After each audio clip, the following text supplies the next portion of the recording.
ओम श्री सद्गुरुवे नमः।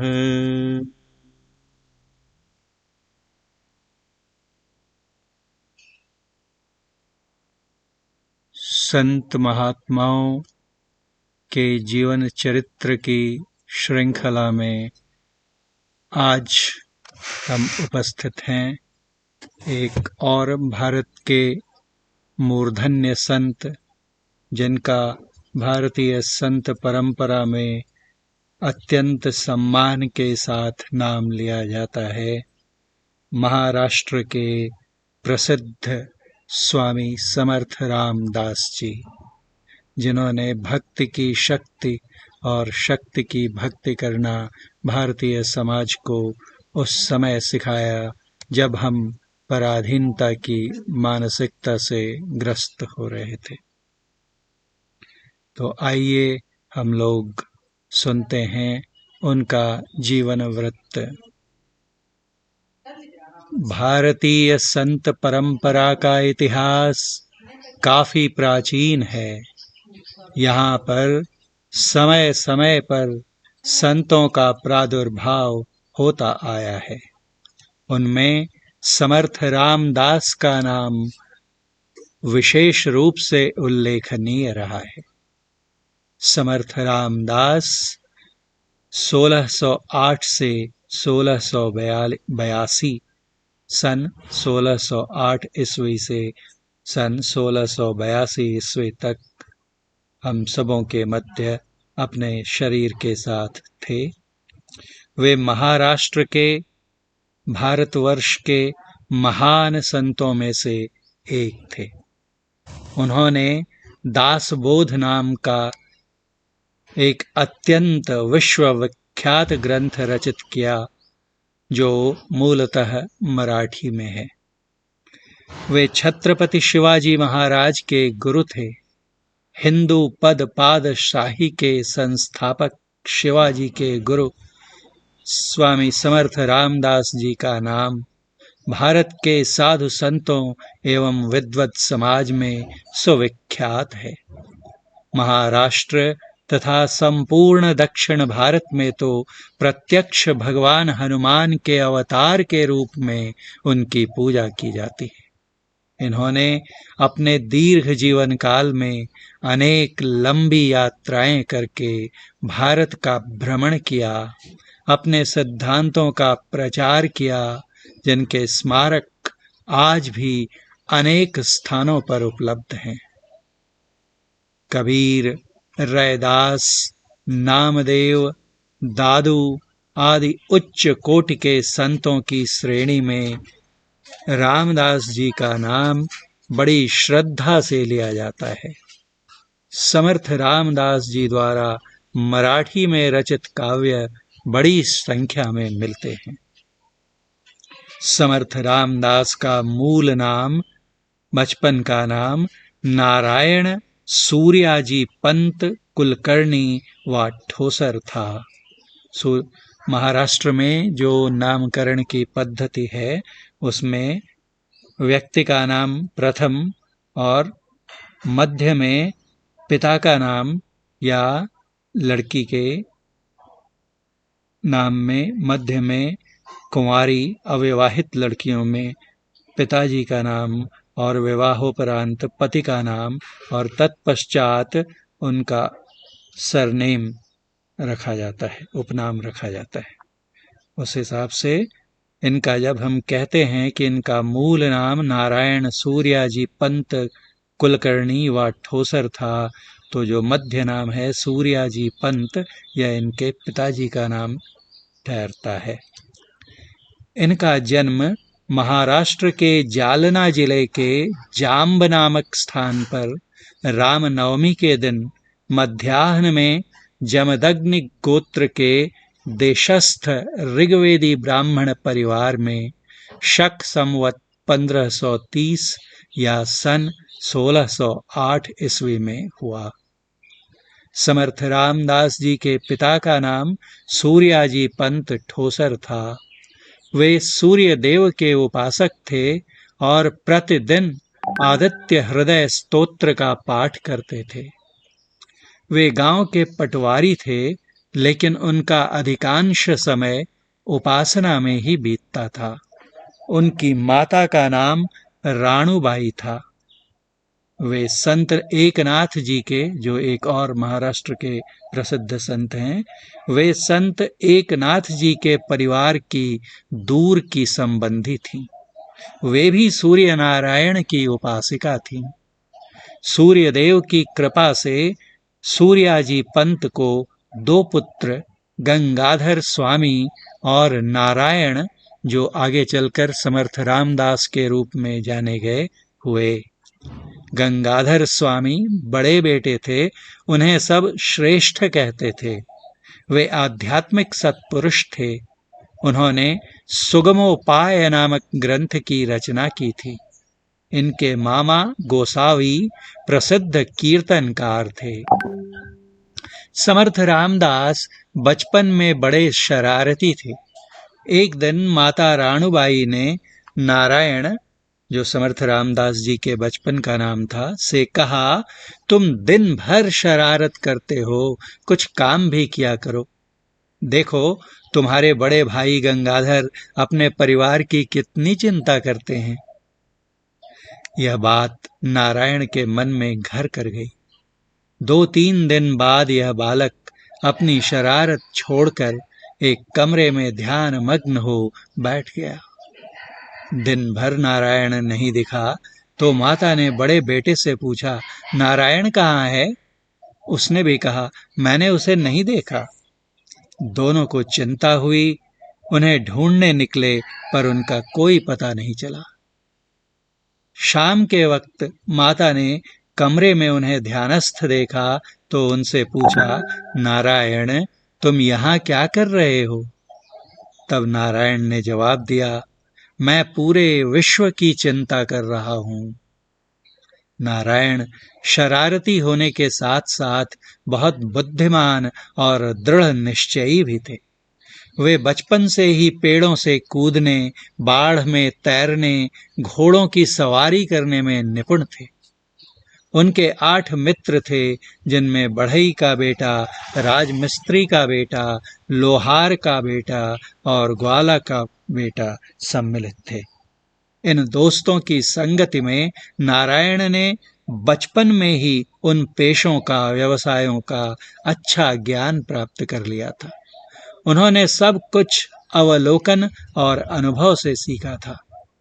जब ये मात्र 7 वर्ष के थे, इनके पिता सूर्याजी पंत का निधन हो गया। इन्होंने समाज के युवा वर्ग को समझाया कि स्वस्थ एवं सुगठित शरीर के द्वारा ही राष्ट्र की उन्नति संभव है। इसलिए उन्होंने व्यायाम करने की सलाह दी एवं शक्ति के उपासक हनुमान जी की मूर्ति की स्थापना की। समस्त भारत का उन्होंने पद भ्रमण किया। जगह जगह पर हनुमान जी की मूर्तियां स्थापित की। जगह जगह मठ एवं मठाधीश बनाए, ताकि पूरे राष्ट्र में नवचेतना का निर्माण हो। 12 वर्ष की अवस्था में समर्थ रामदास के घर वाले, नारायण के घर वाले, उनका विवाह करा देना चाहते थे, लेकिन वह विवाह करने को तैयार नहीं थे। अंत में उनकी मां ने कहा कि तुम विवाह मंडप पर गए बिना, इसकी चर्चा परमाराध्य संत सद्गुरु महर्षि में ही परमहंस जी महाराज ने भी अपने एक प्रवचन में की है। इस प्रसंग का उल्लेख किया है उन्होंने। अंत में उनकी मां ने कहा कि तुम विवाह मंडप पर गए बिना विवाह से इनकार नहीं कर सकते। वह तैयार हो गए। विवाह के मंडप में मंगलाचरण पढ़ते समय पंडित जी ने उच्चारण किया। महाराष्ट्र में ये विवाह की पद्धति है कि जो भावी वर और वधू होते हैं वो और उनके परिवार वाले मंच पर 2 ओर खड़े हो जाते हैं। उनके बीच में एक वस्त्र का पट रखा जाता है और पंडित जी और संबंधी इत्यादि ऐसे बहुत सारे मंत्रों का उच्चारण करते हैं जो पैराग्राफ्स में होते हैं, और उनके हर पैराग्राफ के अंत में आता है शुभ मंगल सावधान, कहते हैं, विवाह के मंडप में मंगलाचरण पढ़ते समय पंडित जी ने उच्चारण किया, शुभ मंगल सावधान। सावधान शब्द सुनते ही ये सावधान हो गए और मंडप से भाग गए। भाग गए तो भाग ही गए। घर से भागकर 11 दिन की यात्रा करके नासिक पंचवटी पहुंचे और वहीं पास में टाकली ग्राम के पास एक गुफा में रहने लगे। नंदिनी और गोदावरी, दो नदियों के संगम पर अवस्थित टाकड़ी नामक स्थान को अपनी तपोभूमि बनाने का निश्चय करके उन्होंने कठोर तप प्रारंभ किया। उन्होंने वहां मारुति के गोमाया अर्थात गोबर की एक मूर्ति बनाई और उस मूर्ति को हनुमान जयंती के दिन स्थापित किया। मारुति हनुमान जी को कहते हैं, मरुत पुत्र मरुत नंदन होने के कारण वे मारुति भी कहलाते हैं। वे प्रातः ब्राह्म मुहूर्त को उठकर प्रतिदिन 1200 सूर्य नमस्कार लगाते थे।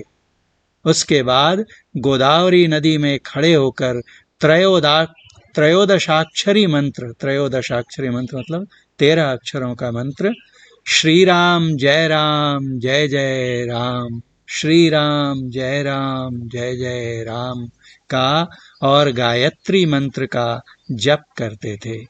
दोपहर में केवल 5 घर की भिक्षा मांगकर वह प्रभु रामचंद्र जी को भोग लगाते थे। उसके बाद प्रसाद का भाग प्राणियों और पंछियों को खिलाने के बाद स्वयं ग्रहण करते थे। दोपहर में वे वेद, वेदांत, उपनिषद, शास्त्र ग्रंथों का अध्ययन करते थे। उसके बाद फिर नाम जप करते थे। उन्होंने 13 करोड़ राम नाम जप 12 वर्षों में किया। ऐसा कठोर तप उन्होंने 12 वर्षों तक किया। कहते हैं कि यहीं इन्हें भगवान श्री राम के दर्शन भी हुए थे। भगवान श्री राम की उपासना के कारण इनका नाम रामदास पड़ा। इसी समय में उन्होंने स्वयं एक रामायण लिखी। यहीं पर प्रभु रामचंद्र की जो प्रार्थनाएं उन्होंने रची वे कालांतर में करुणाष्टक नाम से प्रसिद्ध हुई। तब उनकी आयु 24 वर्षों की थी। टाकड़ी में ही समर्थ रामदास जी ने प्रथम हनुमान का मंदिर स्थापित किया। अपनी कठोर साधना से उपजी दिव्य आध्यात्मिक अनुभूतियां प्राप्त करने के बाद समर्थ रामदास तीर्थ यात्रा पर निकल पड़े। 12 वर्ष तक वे भारतवर्ष का भ्रमण करते रहे। घूमते घूमते वे हिमालय आए। हिमालय का पवित्र वातावरण देखने के बाद मूलतः विरक्त स्वभाव के रामदास जी के मन का वैराग्य भाव जागृत हो गया। अब आत्म साक्षात्कार हो गया, ईश्वर दर्शन हो गया, तो इस देह को धारण करने की क्या आवश्यकता है? ऐसा विचार उनके मन में आया। उन्होंने स्वयं को 1000 फीट की ऊंचाई से मंदाकिनी नदी में झोंक दिया। लेकिन बताते हैं उसी समय प्रभु श्री राम ने उन्हें ऊपर उठा लिया और धर्म कार्य करने की आज्ञा दी। तभी से अपने शरीर को धर्म के लिए अर्पित करने का निश्चय उन्होंने कर लिया। तीर्थ यात्रा करते हुए वे श्रीनगर आए, जम्मू कश्मीर क्या श्रीनगर। वहां उनकी भेंट सिखों के गुरु हरगोविंद जी महाराज से हुई। गुरु हरगोविंद सिंह जी महाराज ने उन्हें धर्म रक्षा हेतु शस्त्र सज्ज रहने का मार्गदर्शन किया। इस प्रवास में उन्होंने जनता की जो दुर्दशा देखी उससे उनका हृदय संतप्त हो उठा। उन्होंने मोक्ष साधना के साथ साथ अपने जीवन का लक्ष्य स्वराज्य की स्थापना द्वारा आतताई शासकों के अत्याचारों से जनता को मुक्ति दिलाना बनाया। शासन के विरुद्ध जनता को संगठित होने का उपदेश देते हुए वे घूमने लगे। इसी प्रयत्न में उन्हें छत्रपति श्री शिवाजी महाराज जैसे योग्य शिष्य का लाभ हुआ और स्वराज्य स्थापना के स्वप्न को साकार होते हुए देखने का सौभाग्य उन्हें अपने जीवन काल में ही प्राप्त हो सका।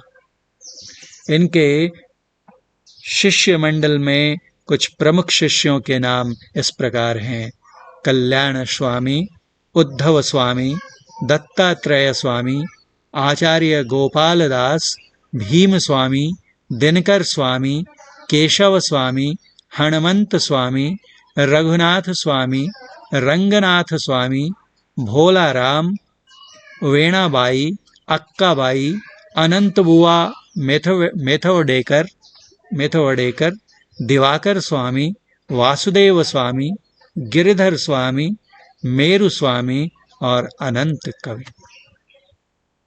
समर्थ जी का व्यक्तित्व भक्ति, ज्ञान और वैराग्य से ओतप्रोत था।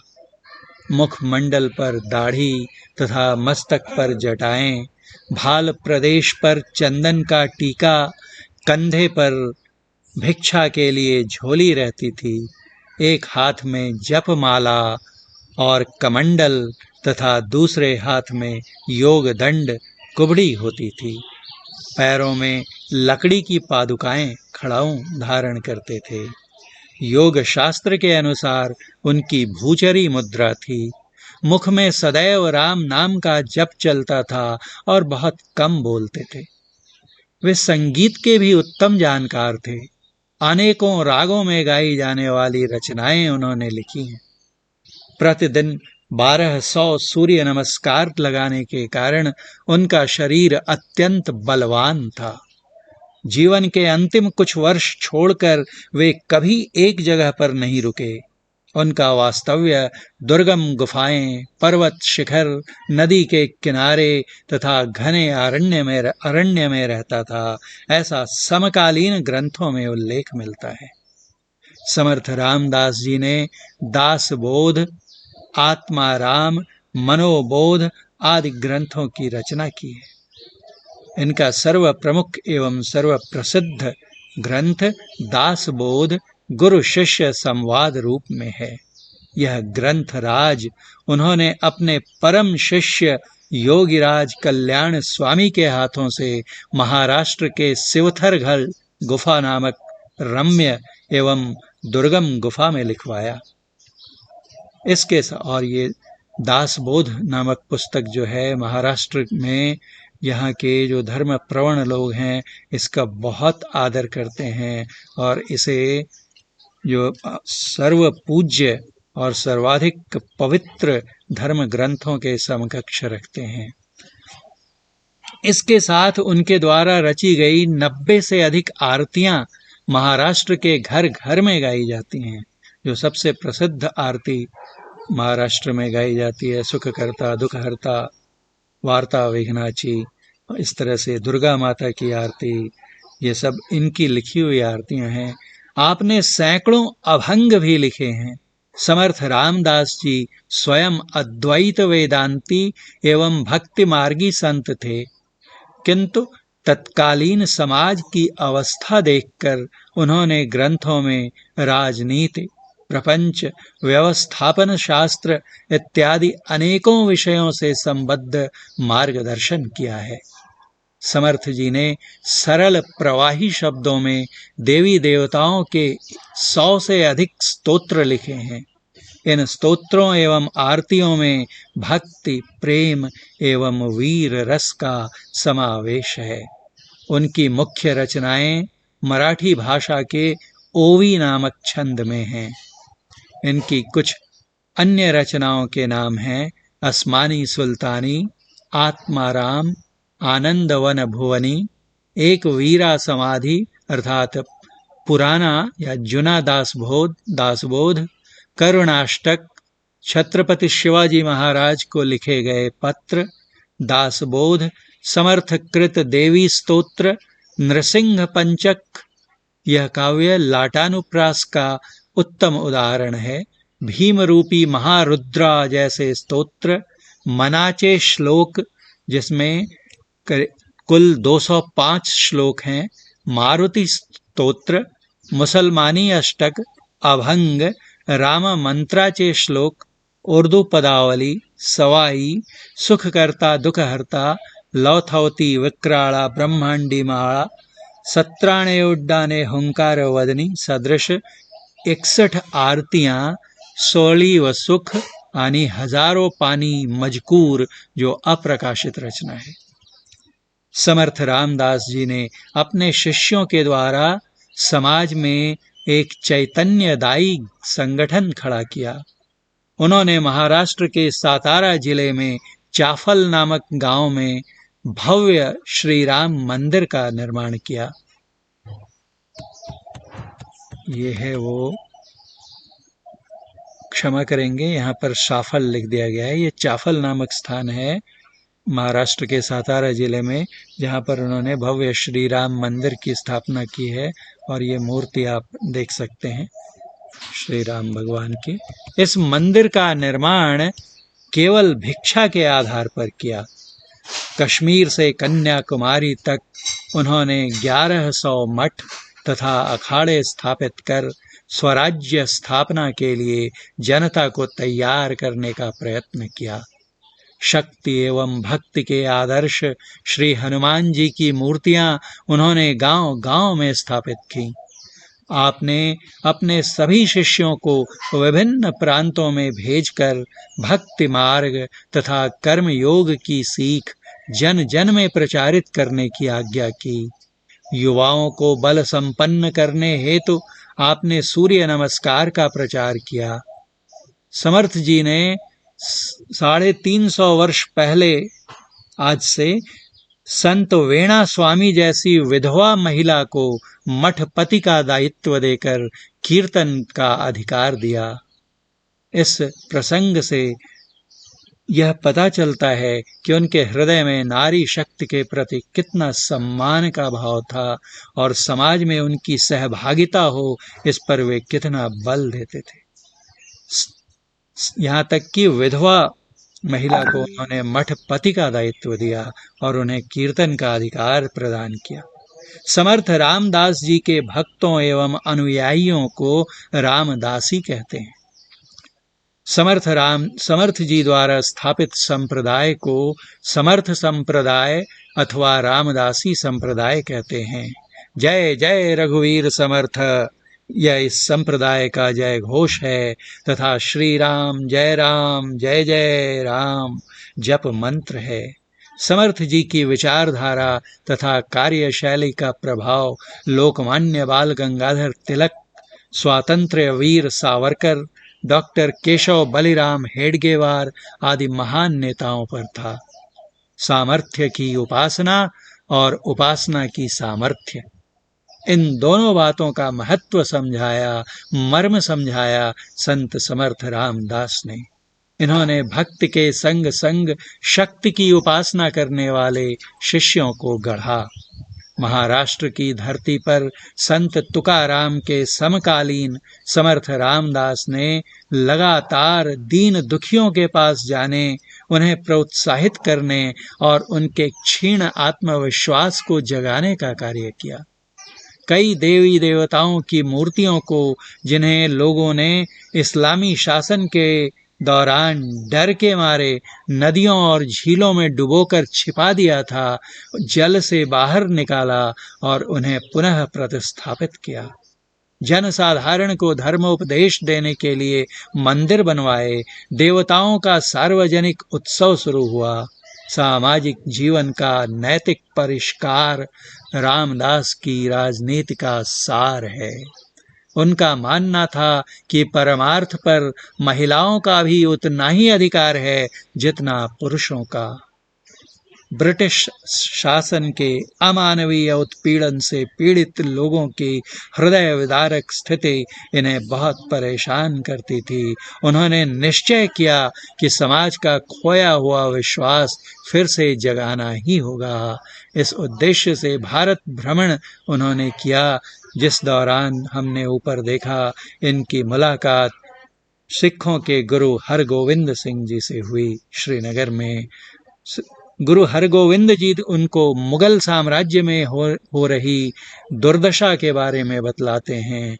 मुस्लिम शासकों के अत्याचार, आम जन की आर्थिक स्थिति को देखकर समर्थ रामदास का मन पसीज उठा, जिसके बाद वह पूरे भारतवर्ष में जनता को संगठित कर शासकों के अत्याचार से मुक्ति प्राप्त्यर्थ उपदेश देने लगे। रामदास जी की मुलाकात जब छत्रपति शिवाजी से हुई तो कहते हैं छत्रपति शिवाजी रामदास जी के गुणों से बहुत प्रभावित हुए और उन्हें अपना गुरु बनाने का, उनके बारे में जो उन्होंने सुन रखा था, उसके लिए उनके मन में हुआ कि ये मेरे गुरु बने। कहते हैं उसके प्रथम वे संत तुकाराम जी के पास गए थे, लेकिन शिष्यत्व ग्रहण करने संत तुकाराम जी ने कहा कि नहीं, तुम्हारे गुरु और हैं, वो तुम्हें दीक्षा देंगे और अपना शिष्य ग्रहण करेंगे। कहते हैं इनके जीवन से जुड़ी शिवाजी महाराज इनकी प्रसिद्धि के बारे में सुनने के बाद इनसे मिलने को बहुत उत्सुक हो गए। वे कोंधावल चास्म गए, जहां गुरु ने शिविर लगाया था। पूरे दिन उनकी प्रतीक्षा की, लेकिन उनसे मुलाकात नहीं हुई और बिना मिले हुए उन्हें वापस लौटना पड़ा। उस रात और दूसरे दिन और रात शिवाजी का मस्तिष्क समर्थ रामदास जी के विचारों में ही पूरे दिन रमा रहा। जैसे जैसे समय व्यतीत हुआ, उनकी गुरु से मिलने की तीव्र इच्छा बढ़ गई। वे भवानी देवी के मंदिर में गए एवं प्रार्थना में बैठ गए। उन्हें इस बात का आभास ही नहीं हुआ कि कब वे वहां निद्रा में गिर पड़े। उनके स्वप्न में समर्थ रामदास एक भगवा वस्त्र, खड़ाऊं पहने हुए एक माला एवं बैसाखी बांह के नीचे धारण किए हुए प्रकट हुए। उनके तेजस्वी स्वरूप को देखकर शिवाजी उनके चरणों में गिर पड़े एवं आशीर्वाद की याचना की। समर्थ रामदास ने उनके मस्तक को छुआ एवं उन्हें आशीर्वाद प्रदान किया। जब प्रातः काल वे जगे तो कहते हैं कि वे एक नारियल पकड़े हुए थे। भारत में नारियल गुरु द्वारा शिष्य को आशीर्वाद के रूप में प्रदान किया जाता व स्पर्श किया जाता है। उस क्षण के बाद से शिवाजी ने समर्थ रामदास को अपने गुरु के रूप में मान लिया। गुरु बाद में सिंगनवाड़ी में उन्हें देखने के लिए आए। शिवाजी ने गुरु के पैरों को धोने की, चरण प्रक्षालन की, पद प्रक्षालन की, कर्मकांड वाली पूजा की एवं उन्हें फल एवं पुष्प समर्पित किए। गुरु ने उन्हें आशीर्वाद दिया एवं एक नारियल प्रदान किया। उन्होंने आशीर्वाद के रूप में उन्हें एक मुट्ठी भर कीचड़, कंकड़ एवं कुछ घोड़े की लीद भी दी। उन्होंने उनसे कहा कि तुम शासन करने एवं लोगों की सेवा करने के लिए पैदा हुए हो। मेरा आशीर्वाद एवं मार्गदर्शन सदैव तुम्हारे साथ है। जहां कहीं भी तुम मेरा ध्यान करोगे, मैं तुम्हारा साथ दूंगा। बुद्धिमत्ता पूर्वक शासन करो। गुरु अच्छी तरह उनके राज्य के शासन के लिए उनकी आवश्यकताओं एवं अपेक्षाओं से अवगत थे। मुट्ठी भर वस्तुएं जो उन्होंने शिवाजी को प्रदान की, शिवाजी की आवश्यकताओं तथा परिपूर्णता के लिए गुरु के आशीर्वाद को प्रदर्शित करती थी। मुट्ठी भर कीचड़ पृथ्वी या राज्य का प्रतीक थी। कंकड़ पहाड़ी किले थे, जिनकी सुरक्षा एवं शत्रुओं से युद्ध हेतु आवश्यकता थी। घोड़े की लीद से अभिप्राय घोड़ों से था, जिन्हें युद्ध के लिए, आवागमन के लिए एवं शत्रुओं से रक्षा के लिए प्रयोग किया जाना था। तथा नारियल शिवाजी के कल्याण के लिए था, ताकि वे मराठा राज्य के महाराज के रूप में तथा अपने व्यक्तिगत जीवन में सफल हो सकें। गुरु के आशीर्वाद ने यह सुनिश्चित किया कि शिवाजी को उनके जीवन में कभी कोई कमी नहीं पड़ेगी। शिवाजी के शासन में विदेशी आक्रमणकारी काबू में, नियंत्रण में आए। समाज में महिलाओं की स्थिति तथा सम्मान पुनः स्थापित हुआ। दासता प्रथा समाप्त कर दी गई। यह सब शक्तिशाली समर्थ रामदास के आशीर्वाद एवं मार्गदर्शन के कारण। गुरु अपने शिष्य की हर प्रकार से रक्षा करता है। कहीं भी अगर वो अपने शिष्य को गलत मार्ग पर जाता, अहित की ओर जाता हुआ देखता है तो गुरु उचित प्रेरणा देकर उसे उसकी रक्षा करता है। इसका एक उदाहरण मिलता है। शिवाजी महाराज जब सामानगढ़ का किला बनवा रहे थे तो एक दिन वहां के निर्माण कार्य का निरीक्षण करते हुए उनके मन में यह भावना उत्पन्न हुई कि देखो, मेरे द्वारा इन सैकड़ों मजदूरों और कारीगरों का निर्वाह हो रहा है। संयोगवश उसी समय समर्थ गुरु वहां आ गए। वे अपने अनुभव द्वारा शिवाजी के मनोभाव को समझ गए। अपने शिष्य में इस प्रकार के अहंकार की उत्पत्ति को हानिकारक समझकर वे कहने लगे, शिवा, तूने तो यह बड़ा भारी काम कर रखा है, जिससे न जाने कितने गरीबों का उदर पालन होता है। शिवाजी उनके आंतरिक भाव को समझ न सके और कहा, महाराज, यह सब आपकी ही कृपा का फल है। समर्थ गुरु की दृष्टि पास में पड़े एक बड़े पत्थर की ओर गई। उन्होंने शिवाजी से संकेत करते हुए कहा कि एक बेलदार बुलाकर इस पत्थर को तुड़वा दो, मुझे इसकी जरूरत है। जब पत्थर के ऊपर भारी हथौड़े की कई चोटें लगीं तो उसके दो टुकड़े हो गए और लोगों ने देखा कि उसके भीतर से उसका कुछ भाग पोला था, अंदर खाली जगह थी जिसमें थोड़ा सा पानी भरा था और उसमें से एक छोटा सा मेढक फुदक कर बाहर आ गया। यह देखकर सब कोई आश्चर्यचकित हो गए।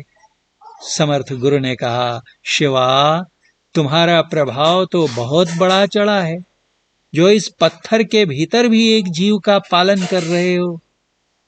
शिवाजी ने उत्तर दिया, इसमें मेरा क्या है। समर्थ गुरु ने किंचित व्यंग्य के साथ कहा, क्यों नहीं, जिस प्रकार तुम इतने मजदूरों का पालन कर रहे हो, उसी प्रकार इस मेढक के पालन करता भी तुम ही तो हो। शिवाजी अपने अहंकार की भूल को समझ गए और अत्यंत विनीत भाव से कहने लगे, महाराज, मेरे अपराध को क्षमा करें, मुझ तुच्छ से कुछ नहीं हो सकता। समर्थ गुरु ने कहा, क्षमा तो हो चुकी, पर तुम्हें सदा यह स्मरण रखना चाहिए कि तुम उस बड़े सरकार राम के बड़े नौकर हो। तुम्हारे हाथ से वही दूसरों को दिलाता है। इसके लिए किसी प्रकार का अभिमान करना उचित नहीं। शिवाजी पर इस घटना का गहरा प्रभाव पड़ा और फिर उनके मन में कभी ऐसी अहंकार भावना नहीं आई। गुरु शिष्य के इतने सारे प्रसंग हैं कि वे एक अलग प्रस्तुति का भाग बन सकते हैं। अगर गुरु इच्छा हुई तो कभी हम लोग सिर्फ शिवाजी और उनके गुरु समर्थ रामदास के प्रसंगों को एकत्रित कर उनकी चर्चा करेंगे। जैसा कि अक्सर सभी संतों के साथ अनायास हो जाता है, कुछ न कुछ चमत्कार उनके जीवन से जुड़ ही जाते हैं। इनके साथ भी हुआ। कहते हैं, एक दिन रामदास जी गोदावरी नदी में खड़े होकर जाप कर रहे थे। तभी एक ब्राह्मणी विधवा सती होने से पूर्व नदी में स्नान करने चली। उसने रामदास को देखकर प्रणाम किया। रामदास जी ने बिना देखे ही उसे अष्टपुत्रवती सौभाग्यवती भव होने का आशीर्वाद दिया। उसने रोते रोते संत को उधर शव की ओर देखने का संकेत किया, पर संत ने पास ही बह रही गोदावरी नदी से चुल्लू भर पानी लिया और ईश्वर से प्रार्थना करते हुए वह जल उस शव पर छिड़क दिया। मुर्दे ब्राह्मण में जान आ गई और ब्राह्मण जी उठ गए।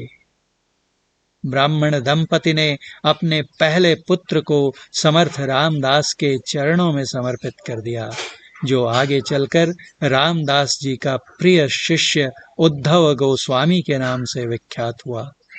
समर्थ रामदास जी ने अब राम जी की आज्ञा अनुसार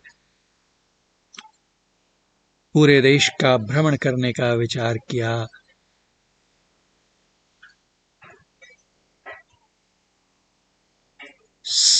और जैसा हमने कहा, इसके पहले भी चर्चा हुई कि उनके पीछे जो संप्रदाय बना वह समर्थ संप्रदाय व रामदासी संप्रदाय के नाम से जाना गया। यह समर्थ संप्रदाय महाराष्ट्र में एक महत्वपूर्ण संप्रदाय है।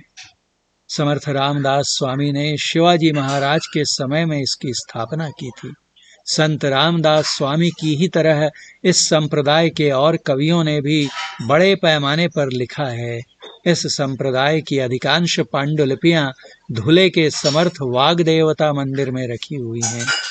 एक सक्षम भक्त शंकर राव देव ने उन्हें खोजने और इकट्ठा करने के लिए कड़ी मेहनत की, जिसके फलस्वरूप यह मूल संग्रह आज तक जीवित रहा। समर्थ गुरु रामदास जी ने भारत भ्रमण के दौरान कश्मीर से कन्याकुमारी तक कुल 1100 मठ और अखाड़ों की स्थापना की, जिसमें लोगों को खुद को सशक्त कर जुर्म और अत्याचार से बचने की शिक्षा दी जाती थी। 12 वर्षों के भ्रमण काल में समर्थ रामदास काशी, प्रयाग, अयोध्या, मथुरा, वृंदावन, द्वारिका, बद्रीनाथ, केदारनाथ, श्रीनगर, मानसरोवर, जगन्नाथपुरी, रामेश्वर, श्रीलंका, महाबालेश्वर, पैठन, पंढरपुर तक भ्रमण और मठ और अखाड़ों की स्थापना की थी। हर स्थान पर रामचंद्र जी तथा हनुमान जी की मूर्ति स्थापित कर किसी धार्मिक व्यक्ति को उसके प्रबंध हेतु रखा। रामदास जी के इस अतुल्य योगदान के कारण वे हर सनातनी को ऋणी कर गए। उन्होंने 11 मारुतियों की स्थापना की, मारुति के मंदिरों का निर्माण करवाया। क्योंकि मारुति शक्ति के देवता हैं, इसलिए वह मारुति के मंदिर के आसपास के युवाओं को संगठित करते थे और उन्हें व्यायाम करने के लिए प्रेरित करते थे। समर्थ लंबे समय तक सतारा, चाफल और सज्जनगढ़ के क्षेत्र में रहते थे। समर्थ द्वारा स्थापित ये जो आप पहाड़ी देख रहे हैं, ये सज्जनगढ़ की पहाड़ी है। समर्थ द्वारा स्थापित राम मंदिर और 11 मारुति के मंदिर इस क्षेत्र में स्थित हैं। दास मारुति चाफड़, वीर मारुति चाफड़, खड़ीचा मारुति सिंगनवाड़ी चाफड़, प्रताप मारुति माझगांव चाफड़, उम्ब्रज मारुति तालुका कराड़, शाहपुर मारुति उम्ब्रज के पास, मसूर मारुति तालुका कराड़, बहे बोरे गांव मारुति जिला सांगली, सिराड़ा मारुति जिला सांगली, मन पाडले मारुति जिला कोल्हापुर और पारगांव मारुति जिला कोल्हापुर। इसी प्रकार उन्होंने जाम्ब, चाफल, सज्जनगढ़, डोमगांव, शिरगांव, कन्हेरी इत्यादि जगहों पर मठों की स्थापना की। समर्थ रामदास जी अपने जीवन के अंतिम क्षण में महाराष्ट्र मराठा साम्राज्य के सातारा के पास परड़ी के किले में बिताए। अपने जीवन के अंतिम क्षण परड़ी के किले में बिताए। इस किले को अब सज्जनगढ़ किले के नाम से भी जाना जाता है। तमिलनाडु के एक अंधे कारीगर अरणीकर के हाथों से निर्मित भगवान श्री राम जी, माता सीता जी और लक्ष्मण जी की मूर्तियों के सामने ही समर्थ गुरु रामदास जी ने 5 दिन का निर्जला उपवास किया और पूर्व सूचना देकर सन 1682 ईस्वी की माघ माह की शुक्ल पक्ष की नवमी को, देखिए रामनवमी को जन्म, और फिर माघ माह की शुक्ल पक्ष की नवमी को पद्मासन में बैठकर ब्रह्म समाधि में लीन हो गए। समाधि के समय उनकी आयु 73 वर्ष की थी। ब्रह्म समाधि के स्थान पर आज भी सज्जनगढ़ में उनकी समाधि स्थित है। उनके निर्वाण दिवस को दास नवमी के रूप में मनाया जाता है। हर वर्ष इस दिन लाखों श्रद्धालु भारत के कोने कोने से यहाँ पहुँचते हैं और इनकी पवित्र समाधि के दर्शन करते हैं। प्रतिवर्ष समर्थ रामदास स्वामी के भक्त भारत के विभिन्न प्रांतों में 2 महीने का दौरा निकालते हैं, यात्रा निकालते हैं और दौरे में मिली भिक्षा से सज्जनगढ़ की व्यवस्था चलती है। इनके बारे में पंडित श्री राम शर्मा आचार्य जी लिखते हैं, श्री समर्थ वर्णाश्रम धर्म के अनुयायी थे, इसलिए उन्होंने समाज में ब्राह्मणों की प्रधानता का समर्थन किया और उन्हीं को मुख्य रूप से अपना शिष्य बनाकर संगठन कार्य को आगे बढ़ाया। कुछ लेखकों ने उन पर ब्राह्मण पक्षपाती होने का दोषारोपण किया है, पर कुछ भी हो, उन्हीं के उपदेशों से महाराष्ट्र में स्वजातीय शासन कायम हो सका, जिसने भारत में मुसलमानी शासन के अंत करने में बहुत बड़ा काम किया। वह तो उसी अवसर पर अंग्रेजों के बीच में कूद पड़ने के कारण परिस्थितियां फिर बदल गईं, अन्यथा श्री समर्थ की अद्भुत कार्यशीलता और उपदेशों के प्रभाव से एक स्वाधीन भारतीय राष्ट्र का उद्भव सर्वथा संभव था। आज भी उनके उपदेशों से हम जातीयता की रक्षा और धर्म के व्यावहारिक स्वरूप को समझने में समर्थ हो सकते हैं। जय समर्थ स्वामी श्री रामदास जी। जय गुरु।